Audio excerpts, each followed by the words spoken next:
Hello everyone who is watching this video, nice to meet you. My name is Nargiza. I'm 16 years old and I got 8 in IELTS examination. And today I'm gonna be talking with you about my interesting journey. So let's start. So first of all, let's talk about my background. My studying of English language started really early when I was 6 or 7 years old, when my father started teaching me the basics of this language through some English kids books. And from that moment on, I became really interested in learning this language. I went to different centers, I got a lot of different unconnected knowledges, but the last step on my ladder to success was the center of Everest, which I'm really grateful for. Okay, so now when we know about my background, let's start on how I started actually the IELTS journey. Well, I've been going to Everest Center in Al-Sharnavai for several months, but I couldn't study properly because it was interfering with my other studies like biology or chemistry. So I decided to just give up other subjects for a month to focus thoroughly on preparing for my IELTS examination because it was due in 1 month. So I gave myself 1 month and I put everything away and I didn't have to go anywhere. And this month was one of the most impactful that happened to me in recent years. Now, let me tell about you how my routine went throughout this month. First of all, I waked up early in the morning and went to Al-Sharnavai library. And I can tell you this is one of the best places I have ever been because it is a lot of books and the atmosphere is totally different from your house, because when you're in your house it's really hard to concentrate on your studies. There's Netflix to watch, there's food to eat, there are a lot of other things and stuff that you may do instead of focusing on your homework and other things. So I decided to change the location and I started going to Al-Sharnavai really early, like 7:30 a.m. I was already there. And at this point, I want to tell you about one book that just totally changed my mindset about a lot of things in my life, not only about IELTS. So it is called Deep Work by Cole Newport, and it helped me realize how much time we spend on unnecessary tasks and helped me to build strengths to improve the way how I live my life, the way how I spend my day. And I chose to spend all of the 30 days in it, thoroughly focusing on IELTS. So from 7:30 to 8 approximately, I was reading this book outside of the library, just sometimes on the grass, sometimes on the bench, and there were some beautiful moments because no one's around and you're reading a book and it's really comfortable and chilling and the birds are singing. So the atmosphere is just very chilling and brilliant. Then I went into the library and I would start my studies. I would usually practice with the Cambridge books, like I started from the 5th one and I finished the 13th. Unfortunately, I hadn't enough time to finish all of them, all of the new ones, like I heard there was 18s or 70s, because I already had my IELTS exam. So I was practicing, and the thing that I want to mention there is time blocking. I read about it in some article on internet, or I don't remember where I found it out about it. So what is time blocking? Time blocking is what it is, how it sounds to you. So you put your time into 3 or 4 blocks. So you put your day into 3 or 4 blocks as you wish, because just going through your day without any plan is really not helpful, whatever goal you are pursuing. That's why my first time block was in the morning. I was studying in the library. Then the second time block I went to Everest and I had my mock exam there, or I would have my lesson there. And the third time block was evening. And in evening I would choose to relax, because a lot of people underestimate the power of relaxing your mind. Because we live in such kind of a society where everyone is rushing toward their goals, and there's this thing like study hard, work hard to achieve your goals, or you will be nothing. Yes, of course, it's the right thing to do, but we should not forget about the rest, the relaxation, the spending quality time with our friends or family, and just doing whatever you love, because it helps you to feel the sense of life that you are living. My teacher usually says that we are used to living from deadline to deadline, and it's really not that good, because we have there's one phrase: you only live once. So you only live once, and nothing in this life, not IELTS, nor your applying for university or your job goals might interfere with your living. That's why in evening I chose to relax. I read books in English, obviously, or I watched movies, or just scrolled on YouTube. And I want to tell everyone who is watching this that allowing yourself to relax is really important. Don't underestimate it, please. Well, we've run through my routine, and now I want to give you some tips how to improve your score. So I forgot to mention that my subtests were I got 8.5 in both reading and listening, 7 in writing, and 8 in speaking. To be honest, I messed up speaking, and I think I could do better. So the first one that we have here is reading. And I can truly tell you that this is my, the strongest part, the strongest feature, the strongest skill that I have. Because one feature in my character played a great role in it. Because I'm a big bookworm, to be honest.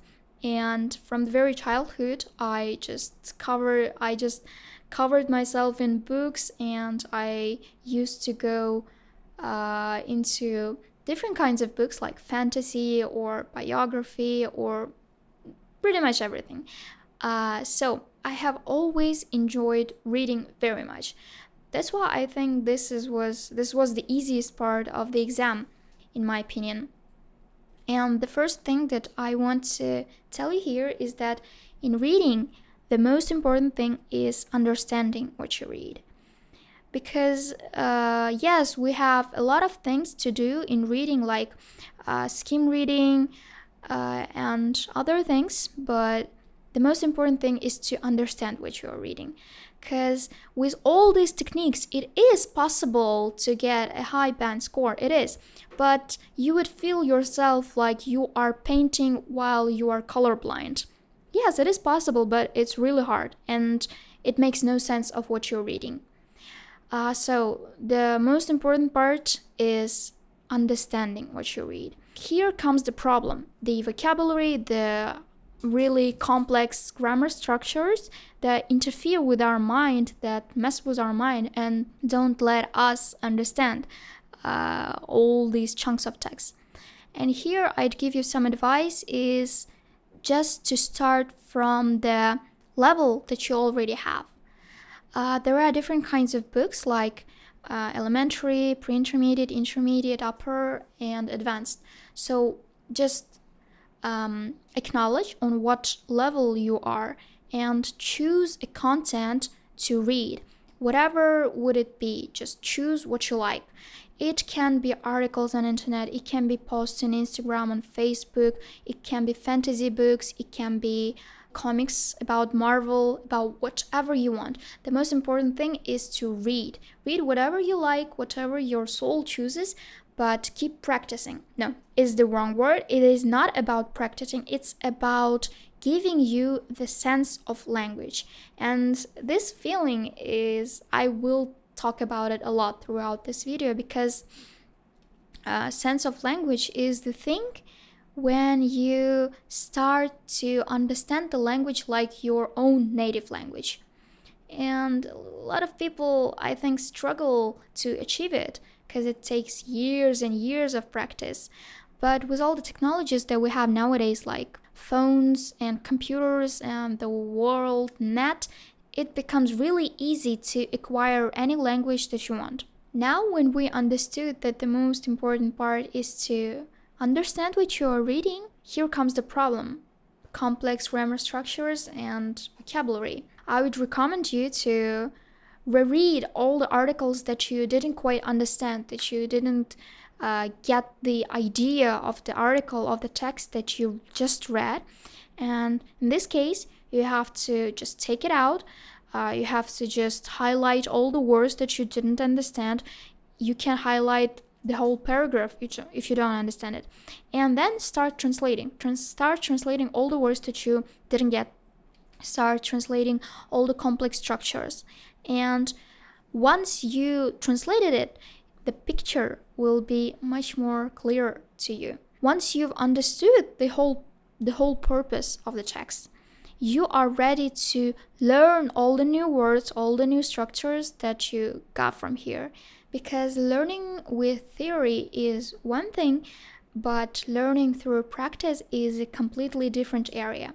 So by doing this, by highlighting all the things that you don't know and trying to remember them in the context of the text, you will practice it. You will be learning new things through practicing, not only through theory. Well, these were my advices on reading. And here I would just mention the books that I used. The first one is The Key to IELTS Success by Pauline Cullen. This book was highly recommended by my teacher, Ms. Kafurova Zarina.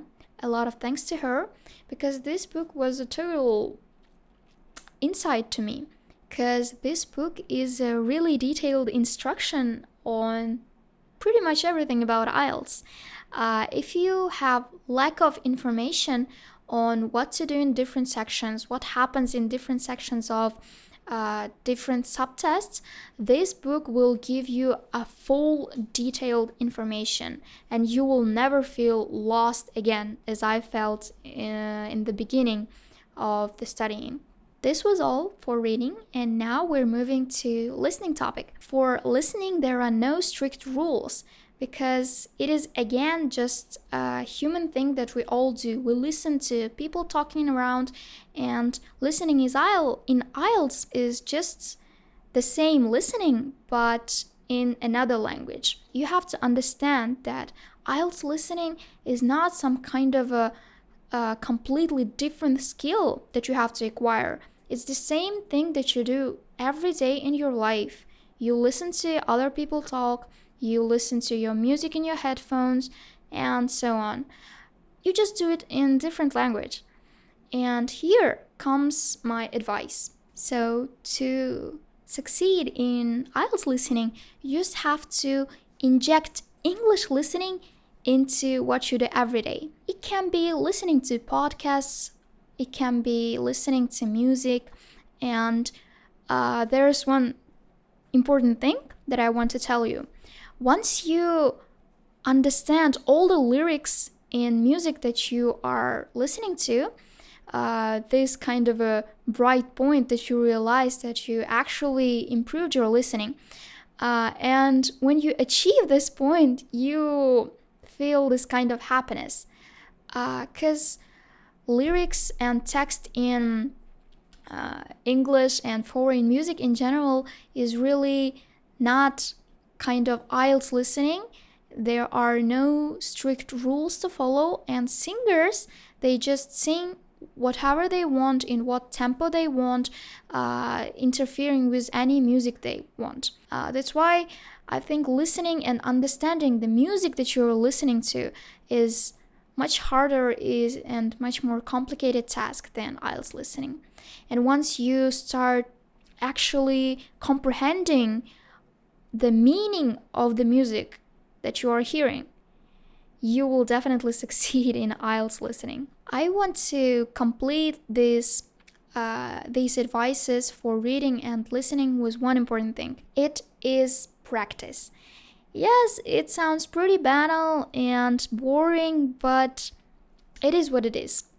Of course, I tell you about books and movies and music.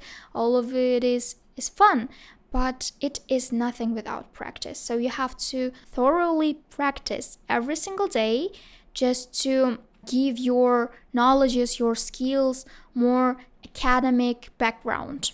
That's why you have to practice. And for me personally, Cambridge practice books were a huge and immense help, to be honest, because I knew that there are a lot of books. There are a lot of books on preparation for IELTS, and I just didn't want to dive in them and start just choosing what is good and what is bad, because I had no background on all these books. That's why I choose the simplest path, and it was just doing the Cambridge books. And I can tell it was the best idea that I have ever had in my journey to IELTS, because they are pretty simple. They are not so complicated. They don't have, and most of all, they are fair, because they are provided by people who are taking your IELTS exam. And the information or the sources that you are getting from the World Web are not worthwhile. Whereas Cambridge books, they are worth their money, and they're really good for practicing. Now we move to the most exciting part as for me, and it is writing. For many people, writing is, and for me personally also, it is the hardest part of the exam, because there you have to use active language. We have a lot of words in our background. We know and understand a lot of words while we are listening to something or reading something. We know their meaning, but it is 100 times harder to produce these words, to just remember them and use them wisely in active using language like speaking or writing. That's why writing is really like the hard point that every person comes to. I was no big difference. When I only started, writing was the hardest point for me, and I didn't like it very much because it was really hard, and it took a long time for me to produce normal essay. It took me a long time to just comprehend the topic, to understand what is it talking about, what the topic is asking and requiring me. I had to look for proper theme-based vocabulary on internet, and it took so much time, and it was so dull and boring that I lost all my motivation halfway through. But then it hit me that without writing, I wouldn't be able to achieve a higher score. That's why I knew that it was my weakest point. That's why I decided to focus on it the most. And what I started doing was typing. Actually, a lot of people, they write their essays by hand, and I used to do so, but it wasn't big help because I hate writing, to be honest. Reading is much more for me than writing. And writing also takes a lot of time, which is boring. That's why I decided to type on my laptop. And it was the turning point for me, because you gotta understand that when you are writing, you use a lot of physical power, you use a lot of physical mechanical energy while you are writing. And while you are writing, all your ideas can get lost halfway through. While when you are typing, you're doing it really quick, and this activity doesn't require that much of mechanical input. In this kind of situation, your mind is allowed to flow. your mind will discover new ideas. It will remember the words that you didn't even know you remember. Once I started typing on laptop, all my essays, they got 10 times better. And I am so proud of my own writing score. I think it took me a lot more energy and effort to achieve 7 in writing than the scores that I have in all other subtests. Okay, so now we are done with writing. Let's move on to speaking. This is also one of my favorite parts of the usage of language because I'm a really chatterbox. Because I'm a real chatterbox, as you would notice already. Well, how I improved my speaking. To be honest, throughout my preparation for IELTS, I hasn't improved it that much. I didn't focus on my speaking that much. I was more focused on improving reading, listening, and writing especially.